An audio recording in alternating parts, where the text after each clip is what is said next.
Hello everyone, स्व अध्ययन पर स्वागत है। आज हम कक्षा 8वीं की एक पाठ पढ़ेंगे। शीर्षक है लाख की चूड़ियाँ। लेखक है कामतानाथ। यह पाठ शहरीकरण और औद्योगिक विकास से गांव के उद्योग के खत्म होने के दुख और रिश्ते नाते के प्यार में रचे बसे गांव के सहज संबंधों में बिखराव और सांस्कृतिक नुकसान के धार्मिक कारणों को स्पष्ट करती है। इस पाठ में लेखक ने कुटीर उद्योगों की पीड़ा का वर्णन किया है। इस पाठ को हम एनिमेशन के जरिए अध्ययन करेंगे। पाठ कुछ इस प्रकार है। सारे गांव में बदलू मुझे सबसे अच्छा आदमी लगता था, क्योंकि वह मुझे सुंदर सुंदर लाख की गोलियां बनाकर देता था। मुझे अपने मामा के गांव जाने का सबसे बड़ा चाव यही था कि जब मैं वहां से लौटता था तो मेरे पास ढेर सारी गोलियां होती, रंग बिरंगी गोलियां जो किसी भी बच्चे का मन मोह लें। वैसे तो मेरे मामा के गांव का होने के कारण मुझे बदलू को बदलू मामा कहना चाहिए था, परंतु मैं उसे बदलू मामा न कहकर बदलू काका कहा करता था, जैसा कि गांव के सभी बच्चे उसे कहा करते थे। बदलू का मकान कुछ ऊंचे पर बना था। मकान के सामने बड़ा सा सहन था, जिसमें एक पुराना नीम का वृक्ष लगा था। उसी के नीचे बैठकर बदलू अपना काम किया करता था। बगल में भट्टी दहकती रहती थी, जिसमें वह लाख पिघलाया करता। सामने एक लकड़ी की चौखट पड़ी रहती, जिस पर लाख के मुलायम होने पर वह उसे सलाख के समान पतला करके चूड़ी का आकार देता। पास में 4-6 विभिन्न आकार की बेलन मुना मुंगेरियां रखी रहती, जो आगे से कुछ पतली और पीछे से मोटी होती। लाख की चूड़ी का आकार देकर वह उन्हें मुंगेरियों पर चढ़ाकर गोल और चिकना बनाता और तब एक एक कर पूरे हाथ की चूड़ियां बना चुकने के पश्चात वह उन पर रंग करता। बदलू यह कार्य सदा ही एक मचिए पर बैठकर किया करता था, जो बहुत ही पुरानी थी। बगल में ही उसका हुक्का रखा रहता, जिसे वह बीच बीच में पीता रहता। गांव में मेरा दोपहर का समय अधिकतर बदलू के पास बीतता। वह मुझे लल्ला कहकर पुकारता और मेरे पहुंचते ही मेरे लिए तुरंत एक मचिया मंगा लेता। मैं घंटों बैठे बैठे उसे इस प्रकार चूड़ियां बनाते देखता रहता। लगभग रोज ही वह 4-6 जोड़े चूड़ियां बनाता। पूरा जोड़ा बना लेने पर वह उसे बेलन पर चढ़ाकर कुछ क्षण चुपचाप देखता रहता, मानो वह बेलन न होकर किसी नववधू की कलाई हो। बदलू मनिहार था। चूड़ियां बनाना उसका पैतृक पेशा था और वास्तव में वह बहुत ही सुंदर चूड़ियां बनाता था। उसकी बनाई हुई चूड़ियों की खपत भी बहुत थी।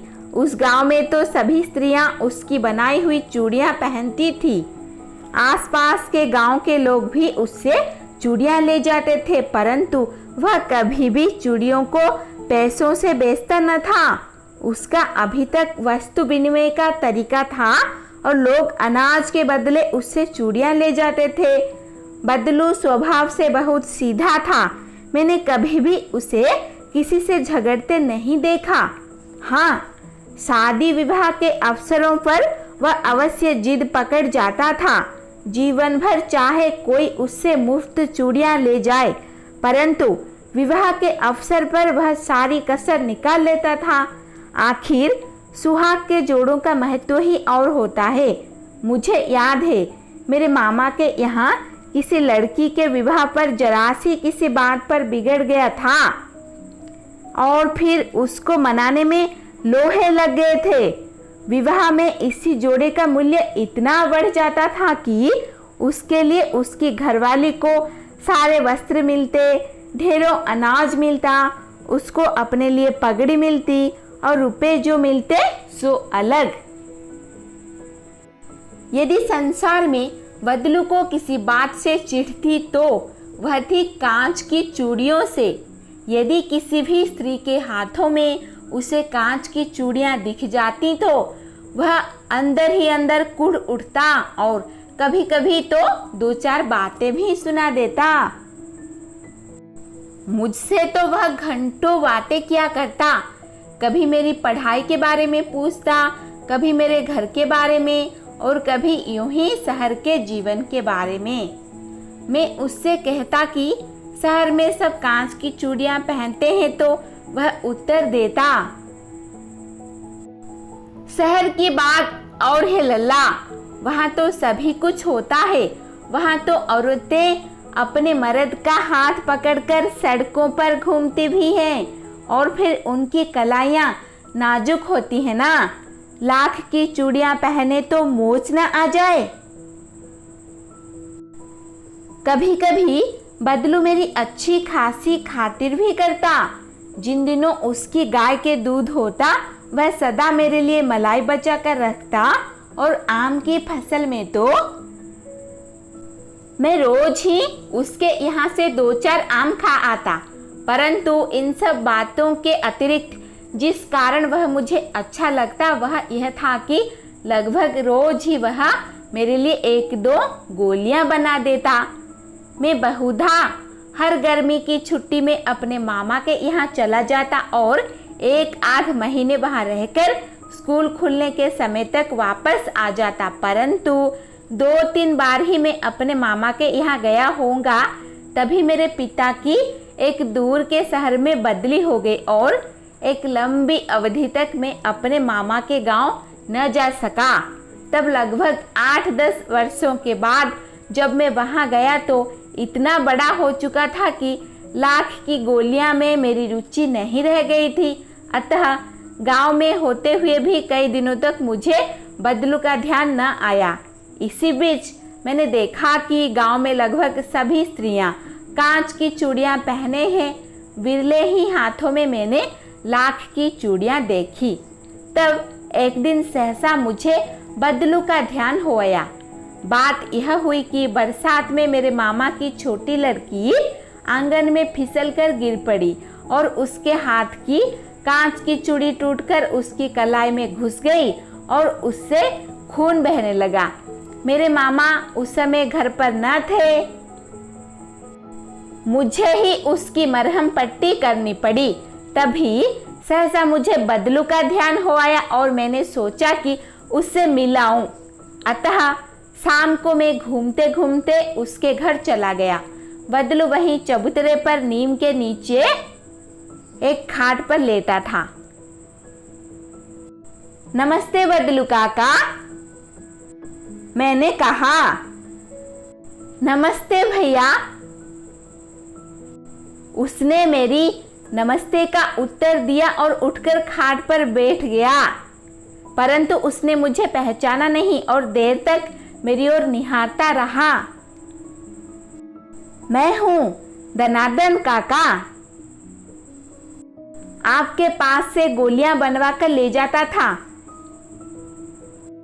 मैंने अपना परिचय दिया। बदलू फिर भी चुप रहा, मानो वह अपने स्मृति पटल पर अतीत के चित्र उतार रहा और तब वह एकदम बोल पड़ा। आओ आओ लल्ला, बैठो, बहुत दिन बाद गांव आए। हाँ, इधर आना नहीं हो सका काका, मैंने चारपाई पर बैठते हुए उत्तर दिया। कुछ देर फिर शांति रही। मैंने इधर उधर दृष्टि दौड़ाई, न तो मुझे उसकी मच्चिया ही नजर आई न ही भट्टी। आजकल काम नहीं करते काका, मैंने पूछा। नहीं लल्ला, काम तो कई साल से बंद है। मेरी बनाई हुई चूड़ियां कोई पूछे तब तो गांव गांव में कांच का प्रचार हो गया है। वह कुछ देर चुप रहा, फिर बोला। मशीन युग है ना, आजकल सब काम मशीन से हो जाता है लल्ला। खेत भी मशीन से जोते जाते हैं और फिर जो सुंदरता कांच की चूड़ियों में होती है, लाख में कहाँ संभव है। लेकिन कांच बड़ा खतरनाक होता है, बड़ी जल्दी टूट जाता है। मैंने कहा, नाजुक तो फिर होता ही है लल्ला। कहते कहते उसे खांसी आ गई और वह देर तक खांसता रहा। मुझे लगा उसे दम्मा है। अवस्था के साथ साथ उसका शरीर ढल चुका था। उसके हाथों पर और माथे पर नसें उभर आई थी। जाने कैसे उसने मेरी शंका भांप ली और बोला, दम्मा नहीं है मुझे, फसली खांसी है। यही महीने 2 महीने से आ रही है। 10-15 दिन में ठीक हो जाएगी। मैं चुप रहा। मुझे लगा उसके अंदर कोई बहुत बड़ी व्यथा छिपी है। मैं देर तक सोचता रहा कि इस मशीन युग ने कितने हाथ काट दिए हैं। कुछ देर फिर शांति रही, जो मुझे अच्छी नहीं लगी। आम की फसल अब कैसी है काका? कुछ देर पश्चात मैंने बात का विषय बदलते हुए पूछा। अच्छी है लल्ला, बहुत अच्छी है, उसने लहक कर उत्तर दिया और अंदर अपनी बेटी को आवाज दी। अरे रज्जो, लल्ला के लिए आम तो ले आ। फिर मेरी ओर मुखातिब होकर बोला, माफ करना लल्ला, तुम्हें आम खिलाना भूल गया था। नहीं नहीं काका, आम तो इस साल बहुत खाए हैं। वाह वाह, बिना आम खिलाए कैसे जाने दूंगा तुमको। मैं चुप हो गया। मुझे वे दिन याद हो आए जब वह मेरे लिए मलाई बचा कर रखता था। गाय तो अच्छी है ना काका? मैंने पूछा। गाय कहाँ है लल्ला? 2 साल हुए बेच दी। कहाँ से खिलाता? इतने में उसकी बेटी रज्जो अंदर से एक डालिया में ढेर से आम ले आई। यह तो बहुत है काका, इतने कहाँ खा पाऊंगा। मैंने कहा। वाह वाह, वह हंस पड़ा। शहरी ठहरे ना, मैं तुम्हारी उम्र का था तो इसके चौगुने आम एक वक्त में खा जाता था। आप लोगों की बात और है, मैंने उत्तर दिया। अच्छा बेटी, लल्ला को 4-5 आम छांट कर दो, सिंदूरी वाले देना। देखो लल्ला कैसे हैं, इसी साल यह पेड़ तैयार हुआ है। रज्जो ने 4-5 आम अंजुली में लेकर मेरी ओर बढ़ा दिए। आम लेने के लिए मैंने हाथ बढ़ाया तो मेरी निगाह एक क्षण के लिए उसके हाथों पर ठिठक गई। गोरी गोरी कलाइयों पर लाख की चूड़ियां बहुत ही फब रही थी। बदलू ने मेरी दृष्टि देख ली और बोल पड़ा, यही आखिरी जोड़ा बनाया था जमींदार साहब की बेटी के विवाह पर। 10 आने पैसे मुझको दे रहे थे। मैंने जोड़ा नहीं दिया, कहा शहर से ले आओ। मैंने आम ले लिए और खाकर थोड़ी देर पश्चात चला आया। मुझे प्रसन्नता हुई कि बदलू ने हार कर भी हार नहीं मानी थी। उसका व्यक्तित्व कांच की चूड़ियों जैसा न था कि आसानी से टूट जाए। धन्यवाद। ऐसे ही वीडियोस देखने के लिए चैनल को सब्सक्राइब कीजिए और नोटिफिकेशन पाने के लिए बेल आइकन को दबा दीजिए।